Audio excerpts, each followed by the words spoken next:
मेरी ये हालत आपकी बेटी की वजह से हुई। ये वहां पे रहना नहीं चाहती थी। खबरदार, जो तुमने अपनी खामियों को मेरी बेटी के सर पे थोपने की कोशिश की। इतने अरसे से ये वहां पर मिलजुल कर रह रही है, आज तक ऑफ नहीं की इसने। ये तो तुम्हारी लालच है कारोबार को हथियाने की। जब तुम में अहलियत नहीं थी तो इतना बड़ा कारोबार हाथ में लेने की क्या जरूरत थी? अब सारा इल्जाम निगत पर। मैं अहल हूं या नहीं उससे आपका कोई सरोकार नहीं है। ठीक है, नादिर के 50 लाख से सरोकार है ना मेरा। निकालो। लैला बीवी की पोस्ट से माँ की पोस्ट पर तरक्की पा गई। आप इतनी जल्दी आ गए? हाँ, काम खत्म हो गया था तो जल्दी निकल आया। वो मैंने इजाज को कहा था कि इजाज आया था। अच्छा। सब्जी भी दे गया था और सिद्रा को किताब चाहिए थी, वो भी लाके दे दी थी। बड़ा अच्छा लड़का है। चलो अच्छा हो गया। मुझे यही फिक्र थी कि तुम परेशान होगी कि ये मामूली सा काम कैसे होगा। हालांकि तुम खुद भी बाजार जाके खरीदारी कर सकती हो। नहीं, मैं नहीं जा सकती। बच्चियां अकेली होती हैं, मैं नहीं जा सकती उनको छोड़ के। वैसे इजाज काम कैसा कर रहा है? काम में अच्छा है, जिम्मेदार लड़का। हाँ, मुझे भी ऐसा ही लगा। जिम्मेदार है, अच्छा है और शक्ल सूरत का भी अच्छा है। क्या बात, आज अपने कज़न की बड़ी तारीफें कर रही हो। कोई रिश्ता तो नहीं ढूंढ लिया उसके लिए? ऐसा ही है। जब से हम यहाँ आए हैं तुम कहीं आती जाती तो हो नहीं, ना आस पड़ोस में कहीं जाती हो। फिर ये रिश्ता कहाँ से ढूंढ लिया है? वो सिद्रा और इजाज की शादी। अपनी सिद्रा? हम इतनी इम्पोर्टेंट बात बताना भूल गए सब। क्या? यही कि हमारे पेरेंट्स दादी दादा नानी नाना बनने वाले हैं और हम माँ बाप। डॉक्टर से तो मिल लें, फिर बता देंगे। यार मैं बेहद खुश होंगी। आई नो, आंटी तो बहुत खुश होंगी। मेरी मम्मी का पता नहीं क्या रिएक्शन होगा। मम्मी को तो यकीन होगा कि सब कुछ उनकी दुआओं की वजह से हुआ है और हमने अब उन्हें दादी के मनसब पर फाइज कर दिए। मुझे खुशी है कि आंटी को खुशी होगी। वैसे आज आंटी ने जो तुम्हारी क्लास लगाई, मुझे बहुत मजा आया, बहुत अच्छा लगा मुझे। हाँ जी तुम्हें तो बहुत अच्छा लगा ना, लेकिन जो जोरदार थप्पड़ मुझे लगा वो मम्मी का हाथ है बहुत भारी यार। लिटरली जब मुझे लगा ना तो मेरा सर चकराया। तो माओं को ऐसा ही होना चाहिए, अपने बेटे की गलतियों पे पर्दापोशी करने के बजाय उनकी इस्लाह करने वाली, उनको सीधे रास्ते पे ले जाने वाली। आंटी ने मेरा साथ दिया, मुझे बहुत अच्छा लगा। साथ तो दिया लेकिन गलत फहमी की बुनियाद पर। ऐसा वैसा कुछ था नहीं। अकमल भाई को ना पहले ही आदत है बातों को बढ़ा चढ़ा कर बोलने की। मेरे लिए आई हो? ये तो अब्बू को देने जा रही थी। तो यहाँ क्यों ले आई हो? अब्बू को तो जाकर देने जा रही थी, पर आपको पता है अम्मी और अब्बू क्या बातें कर रहे थे? तुम्हारी आदत नहीं खत्म हुई ना। लैला चाची ने समझाया भी था कि लोगों की बातें चुप चुप की नहीं सुनते। मैं बातें सुनने नहीं गई थी, पानी देने गई थी, तो सुन लिया। अच्छा सुने तो, अम्मी अब्बू से कह रही थी कि सिद्रा की इजाज़ से शादी करवा देते हैं। क्या बुराई है इस रिश्ते में? अभी तो आप कह रहे थे इजाज बहुत अच्छा लड़का है। अच्छा लड़का, इसका मतलब ये तो नहीं कि अपनी बेटी का रिश्ता दे दूं उसको। सिद्रा अभी छोटी है, पढ़ रही है, कॉलेज जा रही है। इजाज ने तो मुश्किल से मैट्रिक किया है, कोई जोड़ नहीं है उसका सिद्रा के साथ। माना कि कोई जोड़ नहीं है, लेकिन वो घर का बच्चा है और मुझे लगता है कि वो सिद्रा को पसंद करता है। इजाज के आगे पीछे कोई नहीं है। सिद्रा से शादी करके उससे हमारे साथ रहने में कोई मसला नहीं होगा। हमें दामाद की शक्ल में बेटा मिल जाएगा। कहीं और रिश्ता करेंगे तो सिद्रा को घर छोड़ के जाना पड़ेगा। और कितनी खूबियां गिनवाऊं मैं आपको। सब बातें अपनी जगह ठीक हैं, लेकिन मुझे वो सिद्रा के लिए मुनासिब नहीं लग रहा। उसकी तालीम कुछ नहीं होती, इखलाक और किरदार अहम होता है। आखिर तुम्हें जल्दी किस बात की है? अब्बा जी का फोन आया था, मिलने आएंगे वो। मिलने नहीं, अपने बेटे के पैसों का तकाजा करने के लिए। हमीद, अब जो भी है पैसे तो लौटाने हैं ना। लो, मुझे तो लगता है वो लोग आ गए हैं।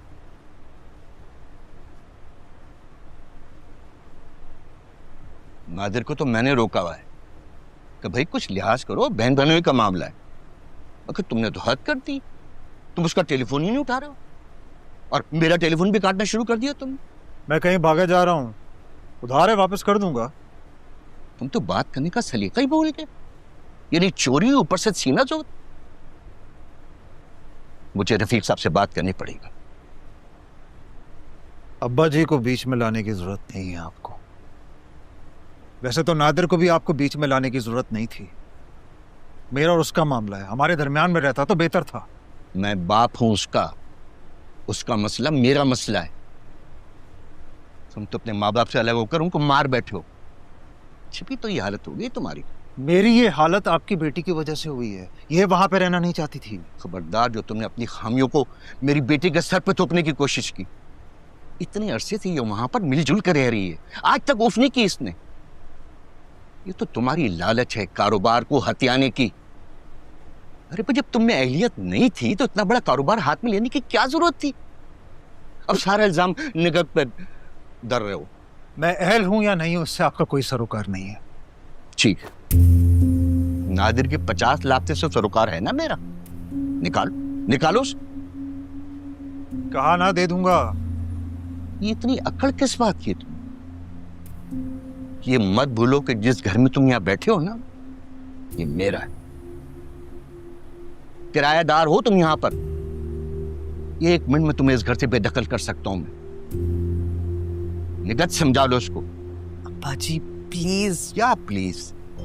सिर्फ तुम्हारी और तुम्हारी बच्चों की खातिर ये सब कुछ बर्दाश्त कर रहा हूं मैं। 1 महीने का वक्त है तुम्हारे पास। अगर पैसे नहीं आए ना तो ये घर भी खाली करना पड़ेगा और फिर नादिर अपने तरीके से पैसे निकलवाएगा। मैं तुम्हें कोई फेवर नहीं करूंगा, ये बात अच्छी तरह से समझ लो तुम। चलता हूं। अब्बा जी चाय तो पी के जाए ना। चाय नहीं, ठंडा पिलाओ उसको ताकि इसका दिमाग कुछ काम करे। समझ में आई ना मेरी बात? देख लिया तुमने, ये है तुम्हारा बाप, जिसकी इज्जत हम बुजुर्ग समझकर करते रहे। इसे सिर्फ अपने पैसे की पड़ी है, ना अपनी बेटी का ख्याल है और ना ही उसके घर का। ये अपने माँ बाप से मिलाई, भाई बहनों से मिलाई, फिर भी मूड ऑफ है। क्या जरूरत थी आपको गलत बात करने की? कौन सी गलत बात? यही कि कैस का किसी लड़की के साथ अफेयर है और वो हाथ में हाथ डाल के बैठा है उसके साथ। कोई गलत बात नहीं है। अपनी इन गुनाहगार आंखों से देख कर आया था, कोई ऐसे ही नहीं कह रहा था। ऐसा कुछ नहीं है, समझे आप? वो लड़की कैस की क्लास फेलो है और कैस उसे समझा रहा था, बता रहा था कि मेरे घर पे प्रॉब्लम्स हैं, मैं इस वक्त नहीं आ पा रहा दफ्तर, तो कोई रीज़न है। वो बेवकूफ़ और बुद्धू बनाया साले साहब ने। भाई सारे लड़के दोस्त मर गए थे, जो एक फीमेल दोस्त से मिलने चला गया, वो भी इतनी खूबसूरत और गैर शादीशुदा। वाह वाह वाह।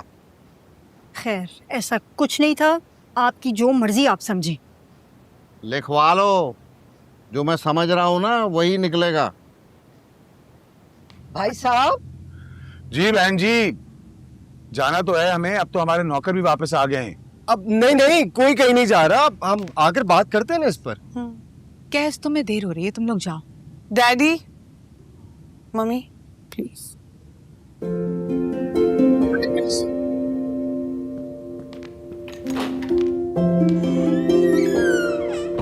भाई ये तो जाने का कह के आपने तो हमें उदास कर दिए। अब शायदा बाजी कह के कौन मुझे तंग करेगा? अब मजबूरी में यहाँ आ गए थे, वरना बेटी के यहाँ इतना लंबा कौन रहता है? आपने तो सिखाया था बेटे बेटी का कोई फर्क नहीं होता। तुम ऑफिस से छुट्टी ले लो और ध्यान अपनी और बच्चे की सेहत पर रखो। मैं भी यही सोच रही थी, लेकिन जो डॉक्टर ने कहा है वो प्लीज मम्मी डैडी और अंकल आंटी को ना बताना, खामोखा परेशान हो जाएंगे।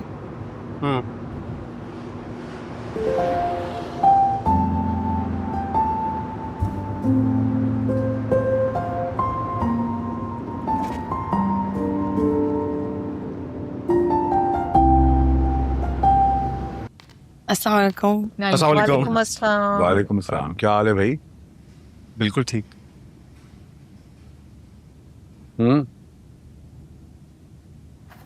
ये लीजिए, मुंह मीठा कीजिए। किस चीज का मुंह मीठा करवा रहे हो? पहले आप सब लोग मुंह मीठा करेंगे, बाद फिर बताऊंगा। अरे भाई शुगर बढ़ा रहे हो। ले ना। ओके अंकल भाई, बता दो क्या खुशखबरी है। बताता हूँ।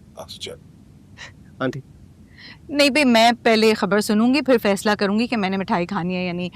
खबर इस काबिल भी है कि मुंह मीठा किया जाए, या एवं ही तुम मुझे वजन चढ़वाने के लिए मिठाई खिला रहे हो? तो है मेरी, बाल की खाल निकालने का कोई इनसे सीखे। अम्मी आप बिल्कुल फिक्र न करें, आंटी को जब खबर पता चलेगी ना तो ये पूरा डब्बा खाली कर देंगी। क्यों, लैला की कोई प्रमोशन हो गई है क्या? बिल्कुल ठीक अंदाजा लगाया आपने, लैला की बाकी प्रमोशन हो गई। तो इसमें क्या बड़ी बात है? आपने कभी नौकरी की हो तो आपको पता हो कि प्रमोशन की खबर कितनी बड़ी खुशखबरी होती है शाहिदा बाजी। I am so proud of you बेटा, कंग्रेचुलेशंस। लेकिन आंटी ये वो वाली प्रमोशन नहीं है जो आप समझ रही हैं। क्या मतलब? मतलब ये है कि बता दें, लैला बीवी की पोस्ट से माँ की पोस्ट पर तरक्की पा गई। यानी मैं दादा और ये दादी? हाँ जी। और तुम्हारा मतलब है कि जूबिया और मैं नाना नानी? यही मतलब है मेरा। उठ यहाँ से। ये सच कह रहा है लैला, ये सच कह रहा है। अच्छी खबर है मेरे बच्चे, बहुत मुबारक हो। अल्लाह ताला मेरे बच्चों को अपने हिफ्ज़ मान में रखे, चांद सा बेटा दे।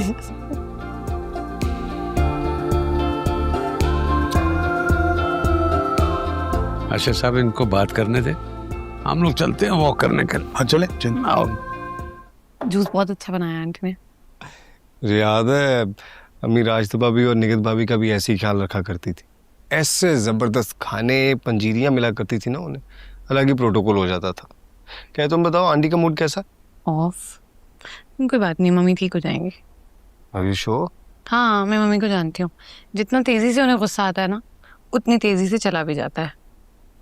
तुम्हें पता है मम्मी और आंटी की अभी बहुत बहस हुई है, फुल तू में। मुझे तो लगा था कि सुलह होगी उनके दरमियान। जानते तो हो तुम दोनों को, अपने मौकफ पे कायम रहती हैं। मम्मी को लगता है कि मैंने प्रेग्नेंट होकर उन्हें हरा दिया है और आंटी जीत गई है। तुम खुश हो ना? मैं बहुत खुश हूँ। ये कोई पूछने की बात है? जो भी है, अब तुम्हारे करियर में ब्रेक आ जाएगा, बच्चे की जिम्मेदारी हो जाएगी, जिस्मानी मुशक्कत उठाना पड़ेगी, बहुत कुछ सैक्रिफाइस करना पड़ेगा तुम्हें। और इस सब के बदले मुझे जन्नत मिल जाएगी, वो भी मेरे पैरों के नीचे। और क्या चाहिए मुझे? ये तो है।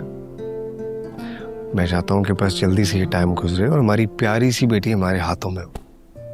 बेटा भी तो हो सकता है तुम जैसा। हाँ, बेटा भी हो सकता है, लेकिन मुझे बेटी पसंद है। तो अगली बार बेटी हो जाएगी, फिर बेटा, फिर बेटी, फिर बेटा, फिर कितने बच्चे चाहिए तुम्हें? बहुत सारे। मैं चाहती हूँ हमारे 5-6 बच्चे हों। मैं बहुत अकेली थी ना, तन्हाई फील होती थी, इसलिए मुझे ज्यादा सारे बच्चे चाहिए। फैमिली प्लानिंग वाले तुम्हारे ख्यालात सुन लेना, तुम्हें पकड़ कर ले जाए। फैमिली प्लानिंग वाले तो बाद में आएंगे। अगर मेरी मम्मी ने मेरे ख्यालात सुन लिए, वो बेहोश हो जाएंगी। लेकिन मुझे लगता है कि अल्लाह के बाद बच्चों के फैसले अपनी अक्ल और अपने हालात देखकर करने चाहिए। तो 5